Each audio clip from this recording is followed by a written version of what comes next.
শয়তান এখানে কলবে বসে মনিটরের মাধ্যম দিয়ে সমস্ত ফিজিক্যাল বডিটা চালাচ্ছে, তার সে বুঝতে পারে না কি হচ্ছে না। ফলে যেই কল্প অন্ধকার হয়ে গেছে তখন সে আর ভালো জিনিসটাকে ভালো বুঝতে পারে না, খারাপ মনে করছে। এই খারাপ যখন মনে করছে সেই সুযোগে শয়তান তাকে ধোঁকা দিচ্ছে, দিয়ে ইন্দ্রিয় যা আছে কাম, ক্রোধ, লোভ, মোহ, মদ, মাৎসর্য, 6টা রিপু আছে, আর 5টা ইন্দ্রিয় আছে, চোখ, কান, নাক, জিভ, ত্বক। এই 6টা ইন্দ্রিয় আর 6টা রিপু আর 5টা ইন্দ্রিয় 11টার মাধ্যম দিয়ে এই শয়তান কলবে বসে এই ফিজিক্যাল বডিটাকে কন্ট্রোল করে নেবে। নিয়ে এসে কি করবে, এ ব্যক্তি নামাজ পড়ছে কিন্তু ওর ভিতরে নামাজের একটা রিয়া পয়দা করে দেওয়া হবে, হিংসা পয়দা করে দেওয়া হবে, ঘৃণা পয়দা করে দেওয়া হবে, চকলখুরি পয়দা করে দেওয়া হবে, কুটনামি পয়দা করে দেওয়া হবে। তরিকাতে সালিকিন, মাদ্রাসায় মাসুমিয়ার ছাত্ররা, দূর দূরান্ত থেকে আগত আল্লাহ এবং আল্লাহ পাক রসুলের প্রেমিক, আশেকানে রসুল ভাইয়েরা,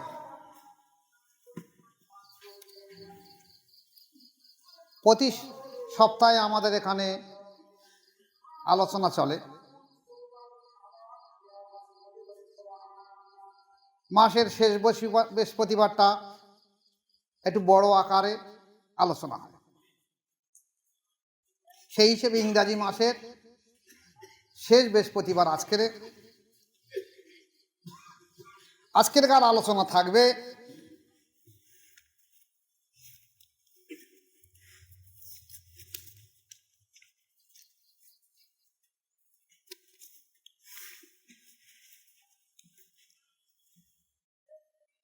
জ্ঞান অর্জন সম্পর্কে। জ্ঞান সম্পর্কে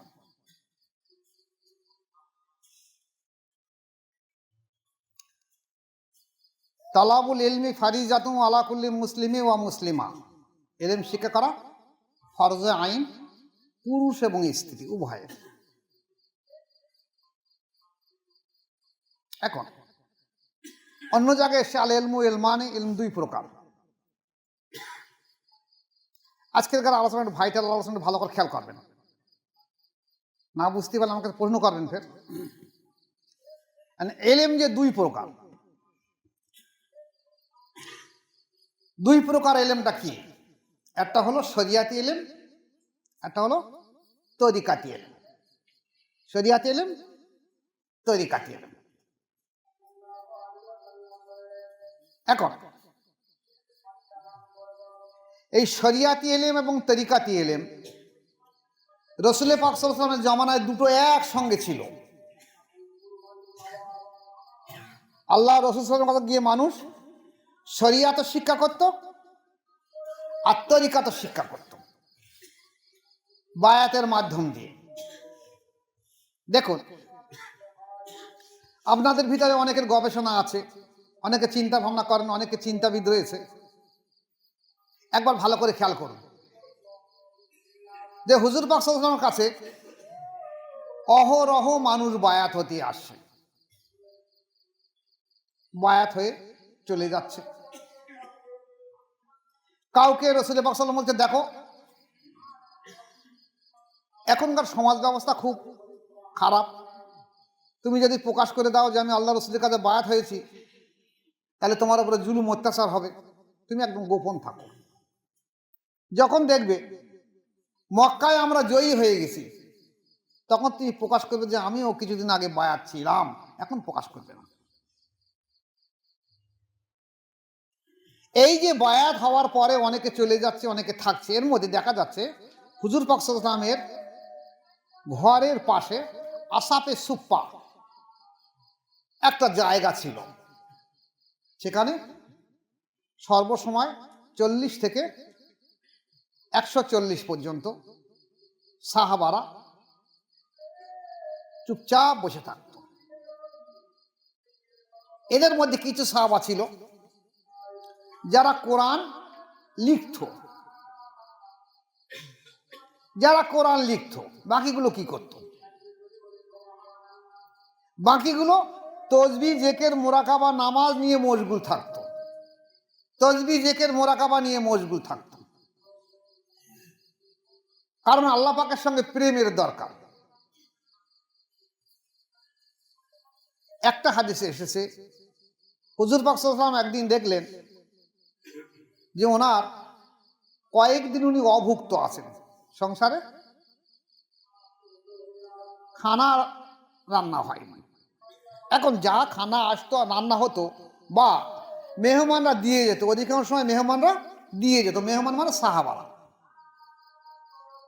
সাহাবাদের একটা আকীদা ছিল, তারা যা খানা খেত হুজুর পাক সাল্লাল্লাহু আলাইহি ওয়াসাল্লামকে কিছু দিয়ে যেত। সেগুলো রাসূল পাক সাল্লাল্লাহু আলাইহি ওয়াসাল্লাম কি করতেন, নিজের ফ্যামিলির জন্য সামান্য কিছু নিয়ে, আর আসাপে সুপ্পা ওরা তো বহিরে চুপচাপ, ওদেরকে ভাগ করে দিতেন। তা কোনো এক সময় দেখা গেছে ওনার 3 দিন ওনার সংসারে হাঁড়ি চড়িয়ে, তো ঘরের বাইরে আসাপে সুপ্পায় গিয়ে দেখছে ওরা সবাই খুব আনন্দে মশগুল আছেন, কোনো রকম চিন্তা হেডেক নেই যে খাওয়া হয়নি কি খাবার জুড়ি নেই কি ব্যাপার, কোনো হেডেক নেই। তো জিজ্ঞাসা করলেন, তোমরা সব যেন বহাল তরি পাতে আনন্দের সবতে শান সব কথা কথা, তোমাদের খাওয়া দাওয়া কি হচ্ছে? বলছে ইয়া রাসূলুল্লাহ, হাবিবুল্লাহ 3 দিন খাওয়া হয় না। বলে তাতে তো তোমরা আনন্দিত আছো। বলছে আল্লাহ পাকের ইশকে, আল্লাহ পাকের প্রেমে আমরা এমনভাবে বিভোর হয়ে আছি যে আমরা খাবার কথা চিন্তা ভাবনা করতে পারি, আছে কি নেই কি হয় না কোনো চিন্তা আসে না। প্রেম এমন একটা জিনিস। তাহলে দেখা গেছে আসাপে সুফায় একদল সাহাবারা, তারা সর্বসময় তসবিহ জিকির মুরাকাবা নিয়ে মশগুল থাকতো। কারণ ভালো করে খেয়াল করবে, যখন আমরা আজকেরকার জমানায় হাদিস পড়ছি যে আল্লাহ রাসূল সাল্লাল্লাহু আলাইহি ওয়াসাল্লাম বলেছে যে 1 ঘন্টা মোরাকাবা করলে 100 বছরের নফল ইবাদতের মতন সওয়াব তার আমল নামায় দেওয়া হবে। তাহলে এই হাদিসটা রাসূল পাক সাল্লাল্লাহু আলাইহি ওয়াসাল্লাম সাহাবাদের সামনে বলেছেন, আমাদের সামনে বলেনি। আর সাহাবায়ে কেরাম শুনেছেন, আর তারাই সেইগুলো আমল করেন। যত হাদিস বলেছেন, যত কোরআন বলেছেন, কোরআনের যত আয়াত বা হাদিস এসেছে সব সাহাবাদের সামনে বলেছেন, ওরাই আমল করেছে। আর আমরা খুদ খোঁজার তালে ঘুরে বেড়াচ্ছি, অর্থাৎ আমল করিনি। আমরা এখন ঝগড়া বাড়াচ্ছি জয়ীব না সহি, জয়ীব না সহি, এইগুলো ঝগড়া বাড়াচ্ছে। তারাও ঝগড়া বাঁধে না, তারা আল্লাহ রসুলের কথা শোনার সঙ্গে সঙ্গে আমল করার চেষ্টা করেছে। তাহলে আসাপে সুফার ভিতরে সাহাবারা কি করত, এলমে শরিয়াতের পাশাপাশি তরিকাত একই সঙ্গে শিক্ষা অর্জন করত। ঠিক এই জায়গায় আসুন, আবু হুরায়রা রাদিয়াল্লাহু আনহু বর্ণনা করেছেন যে আমি আল্লাহ রাসূল সাল্লাল্লাহু আলাইহি ওয়াসাল্লামের কাছে 2টো ইলম শিক্ষা অর্জন করেছি, 2টো ইলম। একটা যদি তোমাদের সঙ্গে বলি তোমরা আমার গর্দান কেটে দেবে, একটা তোমাদের সঙ্গে বলছি আর একটা বললি গর্দান কেটে দেবে। এখন অনেক ওলামা সমাজে কথা বলছে যেটা গর্দান কেটে দেবে, ওটা বোধহয় তরিকাতের কথা না। ওটা হলো শরিয়াত আর তরিকাতের পুরো পাবন্দি হলি ইলমে মারেফাতের একটা জিনিস ফুটিয়ে ওঠে তার ভিতরে। সেই মারেফাতের কথা গোপন করার কথা, মারেফাত প্রকাশ করা যায় না। যে মারেফাত গোপন প্রকাশ করেছে সে কিছু মারেফাত বুঝেনি, আর মারেফাত যদি প্রকাশ করেছে তার জন্য অবশ্যই মানুষের কাছে লাঠি ঝাঁটা খেতে হবে। যেমন মনসুর হাল্লাজ খেয়েছে, সামান্য একটুকুনি বলেছে। আল্লামা রুমি রহমতুল্লাহ সামান্য একটুকুনি বলেছে, শামস তাবরিজি রহমতুল্লাহ কিছু বলেছে, যার জন্য তাদের জুলুম অত্যাচারের চলবে। মারেফাতের কথা কিছুই প্রকাশ করা যায় না। তা আবু হুরায়রা তো ঠিক বলেছে যে আমি আল্লাহ রাসূলের 2টো ইলম শিক্ষা করেছি, একটা তোমাদের বলছি আর একটা বললে আমার গর্দান কেটে দেওয়া হবে। সেটা হলো ইলমে শরিয়াত এবং তরিকাতের 2টো বলছি। কারণ ভালো করে খেয়াল করবেন, আজ যে তরিকা এসেছে কাদরিয়া, চিস্তিয়া, নকশবন্দিয়া, মোজাদ্দেদিয়া তরিকা সিলসিলা, সিঁড়ি এসছে, সিঁড়ি। তা রাসূল পাক সাল্লাল্লাহু আলাইহি ওয়াসাল্লাম থেকে সিঁড়ি বেয়ে এসছে, তাহলে আল্লাহ রাসূল সাল্লাল্লাহু আলাইহি ওয়াসাল্লামের পরে কোন আবু বকর সিদ্দিক কাছে এসছে, কোন আল্লাহ থেকে এসছে। তাহলে আবু বকর সিদ্দিক তরিকা করেছে বলে উনি ওনার সিঁড়ি এসছে, আল্লাহ তরিকা করেছে বলে সিঁড়ি এসেছে। না করলে তো সিঁড়ি আসতো না। তাহলে তরিকা তখন ছিল। আমার কথা বুঝে এসছো? শরিয়াত এবং তরিকা তখন ছিল। আর মারেফত তো তরিকাত করলে মারেফত আসবে। তরিকাতে করলে যখন আধ্যাত্মিক তাওয়াজ্জুহ ফয়েজ ব্যাপক হারে মানুষের বৃদ্ধি পাবে, আরো বেশি সাধ্য সাধনা করবে, সেই সাধ্য সাধনার ফলে অনেক কিছু মারেফত প্রকাশ করবে। তো যে মারেফতের এক যারা পরিমাণ প্রকাশ করবে, এ একটা মূর্খ হলো। মারেফত প্রকাশ করা যায় না। আমি তো প্রকাশ করতে পারি, প্রকাশ করলে ক্ষতিকারক, প্রকাশ করলে অনেক মানুষ মেনে নিতে পারবে না। কিন্তু বোকা মানুষ হলে প্রকাশ করতো। এই যেমন আমার পূর্বে যে রফিক যে কথাটা বলছিল, যে গত কয়েকদিন আগে, বোধহয় সম্ভবত শনিবারে হবে, ওটা কথাটা বলেছে আমি বুঝতে পারছি না। কোন গ্রামটা? জয়গ্রামে একটা মহিলার জেনে আসা হয়েছে, তার আগে ছিল সেদিন বেশি হয়েছে। তা রফিকির ওই টোটোয় করে নিয়ে এসেছে। ওরা এসে বললো সে আসতে, সেখান থেকে কান্নাকাটি করতে করতে আসতেছে। দুপুরবেলা আমাকে ফোন করেছে ওই 12:30 পৌনে 1টার দিকে। আমি তখন শুয়ে পড়েছি। ওই একটা গেঞ্জি গায়ে দিয়ে একটা সোয়েটার গায়ে দিয়ে চলে এসেছে। এসে গেটটা খুলে বলুন এরা এখানে বসে দেন, কান ঘুনঘুন ঘুনঘুন করে কান্নাকাটা করতেছে। আমি বলি ভিতরে এসো। ভিতরে আসলো, কি আছে? তখন মেয়েজনের মা বলছে যে ওর জেনের পেয়েছে, বিরাট অসুবিধা করছে, কান্নাকাটা করতে, সবসময় বাড়িতে পালাচ্ছে। আমি বল মা আমার মুখ পানে চাও তো। একটুকুনি মুখটা উঁচু করলে আমি বল হিজাবটা খুলে পেলে আমার মুখ পানে চাও। ফের চায় না, ফের বল ভালো কাজ চাও। হিজাবটা খুলে ফেলে আস আমার চোখ, আমার চোখ পানে চাও। চোখে চোখে চাওয়ার পরে একটা ঝাঁকুনি দিল, কান্নাও থেমে গেল, একদম চুপ হয়ে গেল, সঙ্গে সঙ্গে জিনটা চলে গেল। তা এই যে চলে গেল, ভালো করে কথাটা খেয়াল করবে, কেন গেল? আমার এই মাওলানা আতিয়া সাহেব আমাকে ঘ্যান ঘ্যান করেছে, আব্বা এটা কি হয়েছে, কি ব্যাপারটা কিন্তু বলেন দেখি, কি করে হলো? জিজ্ঞেস করতে সামনে, আব্বা এটা আমাকে বলতে হবে। আমি ওসব বলা যাবে না, মারিফাত কোনো মতে বলা যাবে না। এই আধ্যাত্মিকতার শিক্ষা। আমার মুর্শিদ শাহ সুফি জয়নুল আবিদিন মুজাদ্দিদি রহমাতুল্লাহ আলাইহি আমাকে অনেক দীর্ঘ সময় ওনার সঙ্গে থাকতাম। 10টা বছর দিনে অন্তত 15 ঘন্টা করে আমরা দুজনে এক জায়গায় থাকতাম, মিনিমাম 15 ঘন্টা, 10 বছর। ওনার দোকানে গিয়ে আমাকে ওই তখন ওই তফসিরে একটা হাদিস থাকতো, আমাকে ওই বাংলা পাঠ করে করে ওনাকে শোনাতে হতো। আর উনি শুনে আর আমাকে বলতো এটা বুঝেছো কি না বুঝেছো কি বৃত্তান্ত। ওই দীর্ঘদিন ধরে 10 বছরের মধ্যে কোরআন তফসির এবং হাদিস আমরা বসে বসে পরামর্শ করবো, গবেষণা করার জন্য। তো বহু এলমে তরিকাত এবং মারেফাতের গোপন কথা আমার সঙ্গে বলেছে, কিন্তু আমি প্রকাশ করতে পারি না। তাই আমার তরিকার অনেক খলিফা ভাইরা এবং অনেক ভাইরা তারা কি বলে জানেন, ও লোকের ধারে যাবে না, খবরদার। ও লোকের ধার দিয়ে গেলে ফয়সা করে দেবে। ফলে আমার খলিফা ভাইরা আছে, বাবার পীর ভাইরা রয়েছে, রাস্তার যাবে, যদি আসে না ওই দিক চলে যাবে, আমার আর সোদার আসবে না। পরে জিজ্ঞেস করলে কি ব্যাপার, তাহলে পায়ে দেখেছি আর সব কেটে গেছে, আর আমি কিছু খুঁজে পাই। অনেকে আমার দেখলি পালায়, কিন্তু এ কি আমি প্রকাশ করব? প্রকাশের কিছু নেই, প্রকাশ করলে ক্ষতিকারক। যাক, প্রসঙ্গের অধিক আসছে না। তাহলে এলমে শরিয়াত এবং তরিকাত একসঙ্গে ছিল, যার জন্য আবু বকর সিদ্দিক রাদিয়াল্লাহু আনহু বায়াত করিয়েছেন। মুখ বন্ধ করতে বলতে। তারপরে ওমর রাদিয়াল্লাহু আনহু বায়াত করিয়েছেন, আল্লাহ রাদিয়াল্লাহু আনহু বায়াত করিয়েছেন। তাহলে নিসবত ছিল বলে বাবা বায়াত করিয়েছেন, তরিকা করিয়েছেন। তাহলে শরিয়াত এবং তরিকাত দুটো একসঙ্গে ছিল। এবার আসুন সাহাবাদের পরে তাবিঈনদের যুগে 4টে যে ইমাম এসে শরিয়াতে, ইমাম আবু হানিফা রহমাতুল্লাহ আলাইহি, ইমাম শাফি, ইমাম মালিকি, ইমাম আহমদ বিন হাম্বল রহমাতুল্লাহ আলাইহি, এরা সবাই বায়াত হয়েছে এবং বায়াত করিয়েছে। তাহলে এরা সেই যুগের হাস্তি বুজুর্গ আল্লাহর ওলি মানুষ হয়েও যিনি একটা হাদিস লিখেছেন, যে হাদিসটা সারা বিশ্বের শিক্ষা কেন্দ্রে পড়ানো হচ্ছে, তারা বায়াত গ্রহণ করেছেন। তাহলে শরিয়াতের সঙ্গে সঙ্গে তারা ইলমে মারিফাত তরিকাত শিক্ষা অর্জন করেছে। তাহলে ইলমে শরিয়াত এবং তরিকাত উভয় শিক্ষা করা ফরজে আইন বলে তারা করেছে। আসুন, তরিকাতের যে 4টি ইমাম আছে, বড় পীর সাহেব, খাজা সাহেব, বাহাউদ্দিন নকশবন্দি, মুজাদ্দিদ আল-ফিসানি রহমাতুল্লাহ আলাইহি, এই 4 জন তরিকাতের ইমামেরা 4টে তরিকার মধ্যে বয়াত না হলে কেউ তরিকাতের ইমাম হতে পারেনি। কেউ বলতে পারবে না যে বড় পীর সাহেব, খাজা সাহেব, বাহাউদ্দিন নকশবন্দি, মুজাদ্দিদ আল-ফিসানি বয়াত না হয়ে তরিকার কাজ না করে উনি তরিকার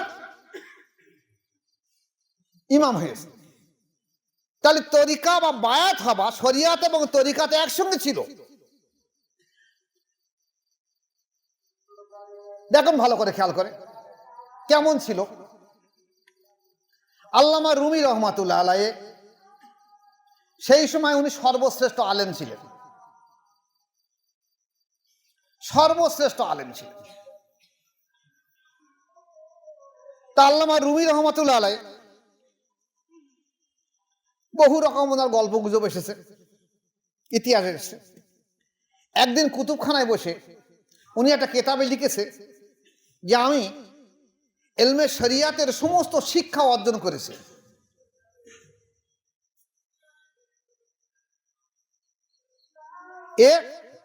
আমার থেকে আর কেউ শিক্ষা অর্জন করতে পারি না। এবার অবশিষ্ট যেটা থাকবে আমি বাদ দিয়ে দেবো, সেগুলো দুনিয়ার আলেমরা শিক্ষা অর্জন করবে। অর্থাৎ আমি সর্বশ্রেষ্ঠ আলেম, এই তাকাব্বুর উনি করেছেন।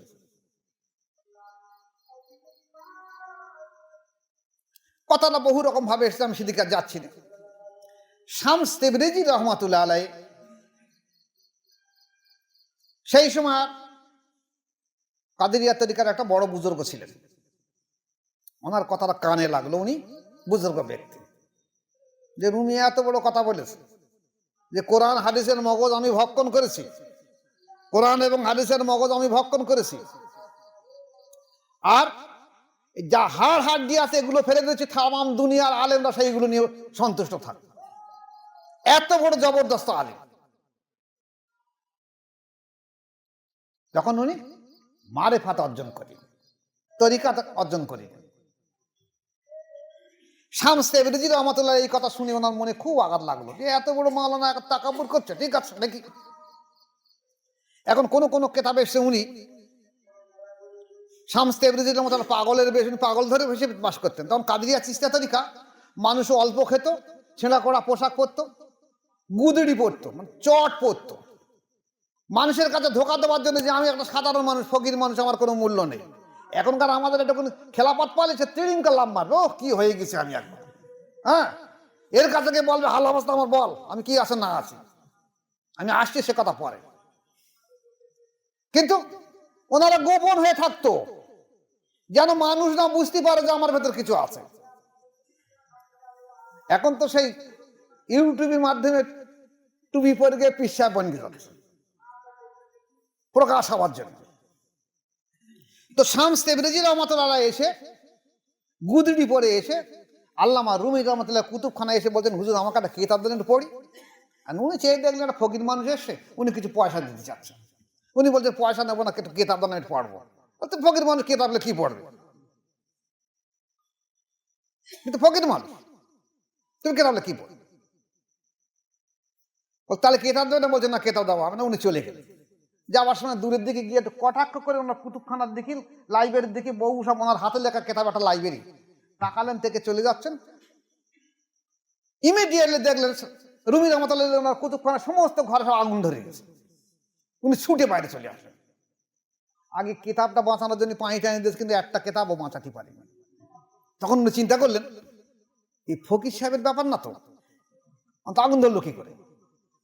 ছুটে গিয়ে পায়ে জড়িয়ে ধরেছে। বলছে রুমি তুমি তো এত কেতাব লিখেছো, তোমার বিরাট কেতাবের অহংকার, দেখো ওই কেতাব সব পুড়িয়ে গেছে সব।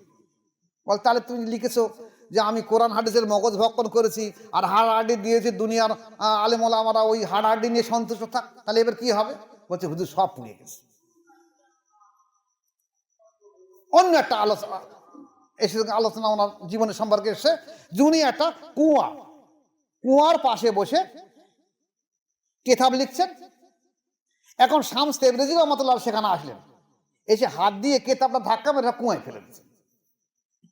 এখন ইনি বলেন, আমার এত কষ্টের কেতাব আমি লিখেছি, আর আপনি কেতাব কুয়ায় ফেলে দিলেন, কিন্তু ভিজে যাবে, নষ্ট হয়ে, যখন জীবনের বড় একটা অমূল্য সম্পদ যিনি নষ্ট হয়ে যাবে। উনি কি করলেন, হাত বাড়িয়ে যে কুয়া থেকে কেতাব মন্ত্রী বলে, এই নাও তোমার কেতাব। দেখলেন পানিতেই ভিজে নেই, কিচ্ছু হয়নি, কেতাব বন্দিস। বলছি, এটা কি রকম এলেন? বলো, ও সেই রকম এলেন, ও এলাম তোমার ভাগে এখন জুড়ি নেই কিচ্ছু, ও তুমি বুঝবে না। এটাই হলো এলমে তরিকার মাধ্যম দিয়ে এলমে মারেফত প্রেম পয়দা, আল্লাহ প্রদত্ত শক্তি।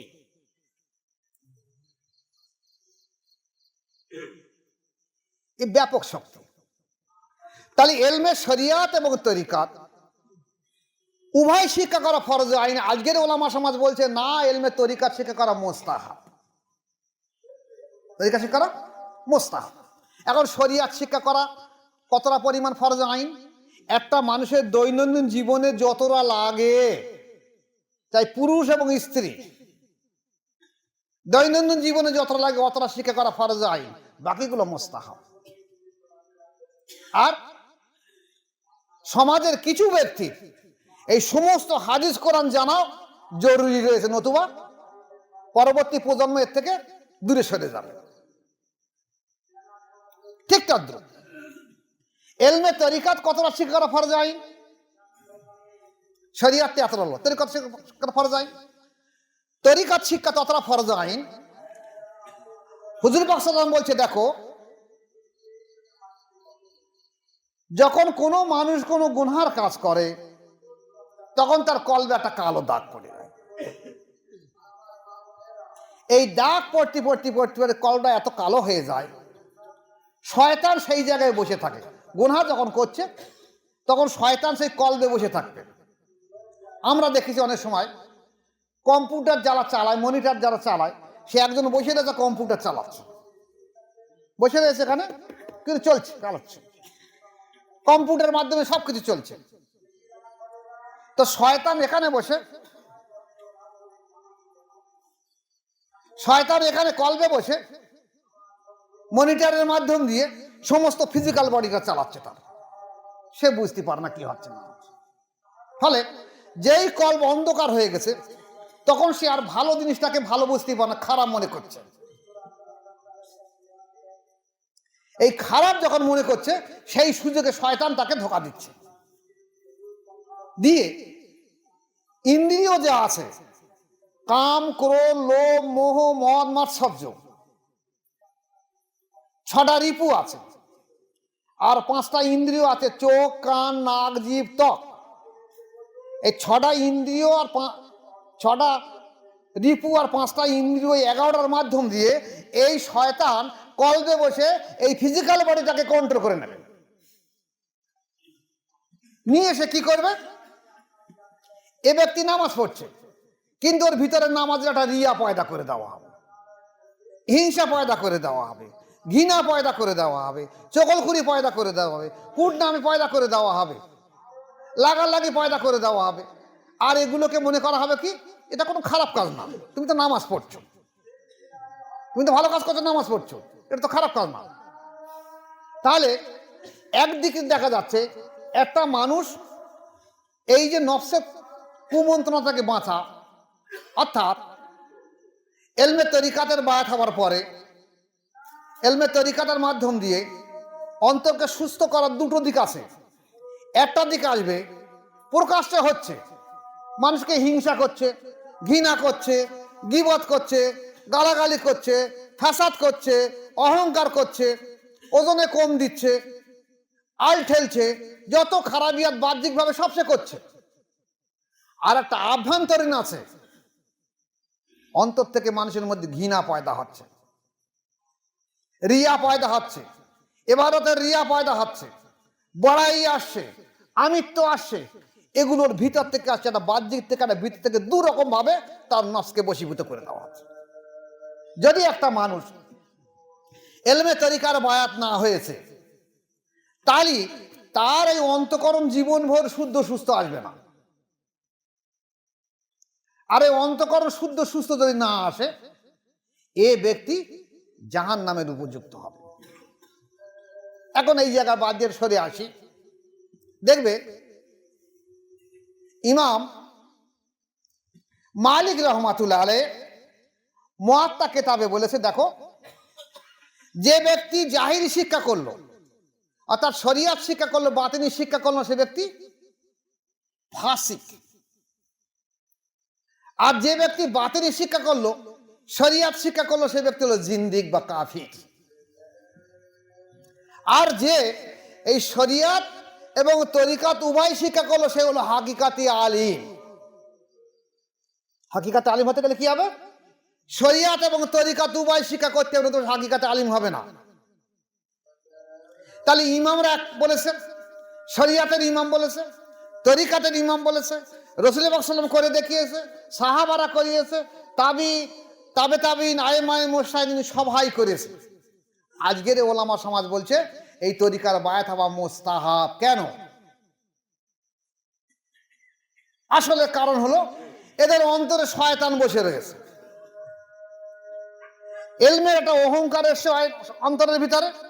অনেক আমি এলেম অর্জন করেছি, যেমন রুমি রহমতুল্লাহর মতন।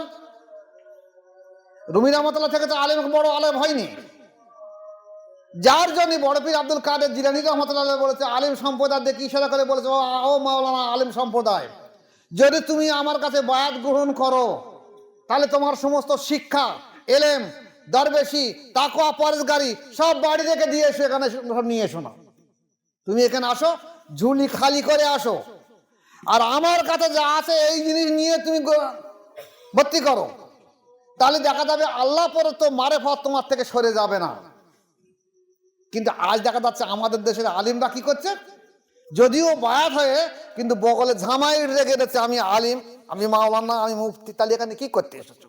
মুর্শিদের কাছে তুমি আলিম, ঠিক আছে, কিন্তু মুর্শিদের কাছে তুমি আলিম শরিয়াত শিক্ষা করতে আসোনি, আল্লাহকে পাওয়ার জন্য সাধনা করতে এসেছো।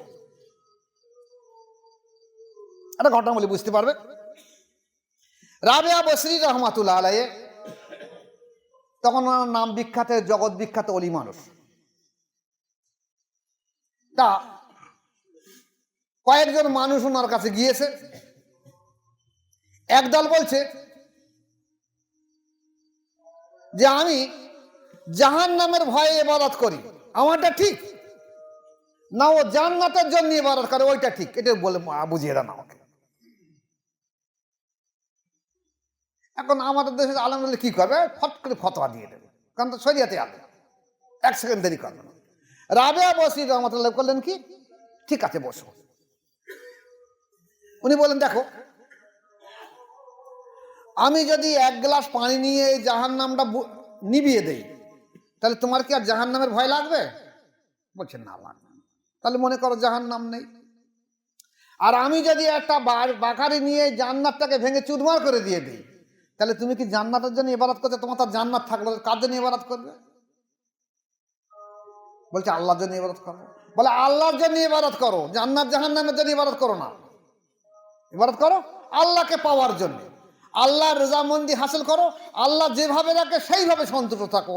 আল্লাহ যদি তোমাকে জান্নাতে খুশি হয়, মাসুক আশিকের প্রেম, তাতে তুমি খুশি হবে। আল্লাহ যদি তোমাকে জাহান্নামেতে খুশি হয়, তাতেও তুমি খুশি হবে। যার জন্য কোনো বুজুর্গ বলেছে যে আল্লাহ পাক যদি আমাকে জাহান্নামে দেয়, তাহলে আমি কষ্ট কিছু পাবো না, কারণ আল্লাহ পাক, আমি তো মাসুক আসে, আল্লাহ আমাকে সন্তুষ্ট করে তার জাহান্নামে দিয়েছে, আমি কষ্ট পাবো না। প্রেম এমন একটা জিনিস। যে কথা বলছিলাম, তাহলে এলমে তরিকাত শিক্ষা করা যে ফরজে আইন, আজকের ওলামা সমাজ মোস্তাহাব বলছে। কেন? এর কারণই হলো, যদি মোস্তাহাব না বলে, যদি ফরজ বলে, তাহলে তার তো এক জায়গায় বায়াত হতে হবে। এখন এলমের যে গরমি আছে, গরমি, সেই গরমের কারণে শয়তান তার অন্তরে আরো বেশি দাগ কেটে দিয়েছে। এই যে নফসে আম্মারার চরিত্র যে এইভাবে ফুটে উঠবে, ও বুঝতে পারেনি যে শয়তান আমাকে ধোঁকা দিচ্ছে। এই এলমের গরমের কারণে সে বলছে বায়াত হওয়া মুস্তাহাব। যদি বায়াত হওয়া মুস্তাহাব হয়ে থাকে, তাহলে আমাদের এই উপমহাদেশে অধিকাংশ মানুষ ইমাম আবু হানিফা রাহমাতুল্লাহর মত পথ মেনে চলে। যে আলেম বলছে বাংলাদেশ, ভারতবর্ষ, পাকিস্তানের আলিম, সে আলেমও কিন্তু হানাফি মযহাবের বলে দাবি করবে। তাকে জিজ্ঞাসা করুন যে আপনার যে উর্ধ্বতন ইমাম সাহেব, যাকে আপনি ইমাম বলে নির্দিষ্ট করেছেন, ইমাম আবু হানিফা রহমতুল্লাহ বায়াত গ্রহণ করেছেন এবং উনি বলেছেন আপনি জাফর সাদিক এবং বাকের রহমতুল্লাহ কাছে যদি বায়াত গ্রহণ করে 2 বছর তার তাবেদারি না করতাম আমি আবু হানিফা জাহান্নামী হয়ে যেতাম। তার থেকে কিন্তু বেশি বুঝে ফেলেছ। ও দলিল বার করবে বহু। এখন তাহলে আজকের জামানায় ইলমে শরিয়াত এবং তরিকত উভয় শিক্ষা করা ফরজ আইন। এই শরিয়াত এবং তরিকত যদি উভয়ে পরিপূর্ণভাবে আমল করে তার দ্বারা ইলমে মারিফাতের কিছু প্রকাশ ফুটে উঠবে। এটা কিন্তু শিক্ষা অর্জন করতে হয় না, আল্লাহ প্রদত্ত এমনি উঠে আসে। এই জন্য মারিফাত শিক্ষা করার অবস্থা বলতে মারিফাত শিক্ষা করতে হয় না, মারিফাত শিক্ষার প্রয়োজন না, ওটা আল্লাহ প্রদত্ত জিনিস। এখন কেন এটা ঘটছে এই সম্পর্কে আমি একটা কথা বলি। বড় পীর আব্দুল কাদের জিলানী রহমাতুল্লাহ বলছে, দেখো একটা পাখি যদি ওড়ে তার 2টো ডানার দরকার থাকে। কটা ডানা? 2টো। একটা মানুষ যদি হাঁটে তার 2টো পা দরকার থাকে নাকি? একটা পা হাঁটতে পারবে, একটা পা যদি হাঁটে আর একটা পা যদি তার না থাকে তার লোকে কি বলবে? হয় বলবে এই পাটা খারাপ হয়ে গেছে, আর নয় রোগগ্রস্ত হয়ে গেছে। এটা বাংলায় বলবে রোগগ্রস্ত বা পঙ্গু হয়ে গেছে, বাংলায় বলবে। আর ইংরেজি যদি বলে কি হয়েছে, বলবে হ্যান্ডিক্যাপ। কি বলবে? এই মানুষটা হ্যান্ডিক্যাপ, একটা পা খারাপ হয়ে গেছে, হ্যান্ডিক্যাপ। আর বাংলায় বলবে কি? রোগগ্রস্ত বা একটা পা খারাপ হয়ে গেছে। তা আলিম সমাজ যদি দেখা গেছে ইলমে শরিয়াত শিক্ষা করে আর ইলমে তরিকাত শিক্ষা না করে তাদেরকে কি বলা হবে? বলেন কি বলবেন? এখন হ্যান্ডিক্যাপ বলতে বিরাট লাগবে, ওটা ইংরেজি ভাষা। যদি বলে যে তুমি একটা শিক্ষা অর্জন করেছো, একটা শিক্ষা তুমি দুর্বল, তা বলে হ্যাঁ এটা ঠিক বলেছ। যদি বলে হ্যান্ডিক্যাপ একেবারে করে হ্যান্ডিক্যাপ। কিন্তু 2টো শিক্ষা দিয়ে একটা শিক্ষা তুমি বাতিল করে ফেলেছো, শিক্ষা অর্জন করছো না এবং ঘৃণার চোখে দেখছো। যারা বায়াত গ্রহণ করছে তাদেরকে খারাপ চোখে দেখছো, ঠিকঠাক কোনো মতে। তাই খেয়াল রেখে দেবে, ইলমে তরিকাত শিক্ষা না করলে, অন্তর শুদ্ধ সুস্থ না করলে, নফসে আম্মারা চরিত্র সংশোধন না করলে কোনো আলেমের বাপের ক্ষমতা হবে না জান্নাত দাখিল হওয়া।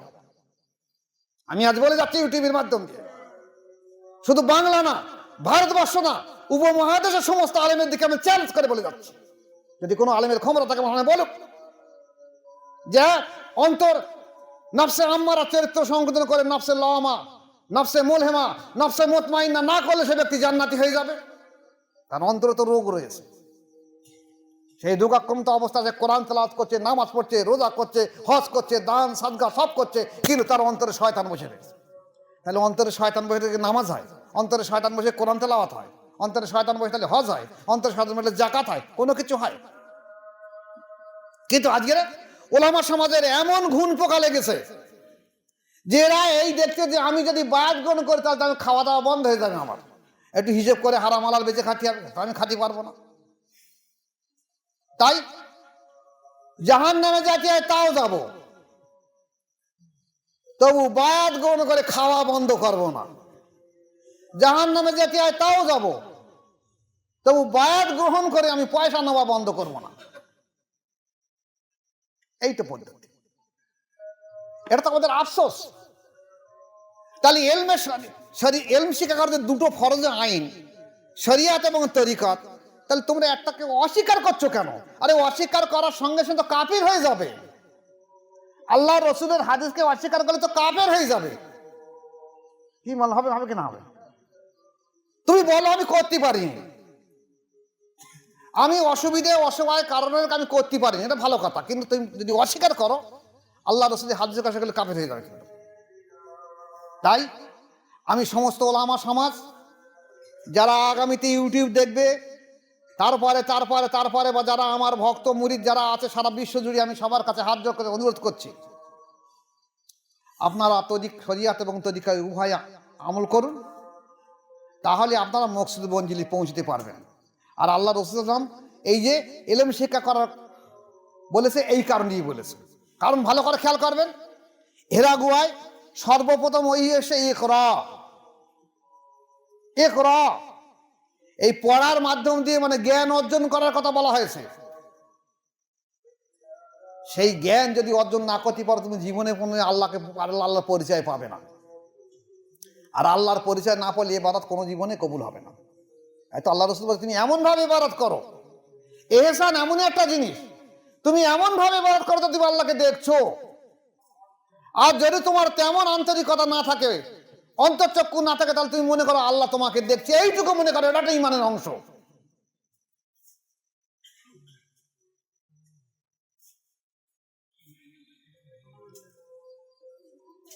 তাহলে যদি এই অবস্থা না ঘটে, তাহলে সারা জীবন ধরে মানুষ রোজা করবে, নামাজ পড়বে, হজ জাকাত করবে, কিন্তু আল্লাহ পর্যন্ত পৌঁছতে পারবে না, আল্লাহর পরিচয় পাবে না। আর আল্লাহর পরিচয় না পেলে ইবাদত করবে কি করে? কি করে ইবাদত করবে? ইবাদতের লক্ষ্য বস্তু এখন বুঝবে না কেমন জিনিস। আমি দোয়া করি আল্লাহ পাক আপনাদেরকে প্রত্যেককে মকসুদ মঞ্জিলি পৌঁছে দিয়ে দেখ।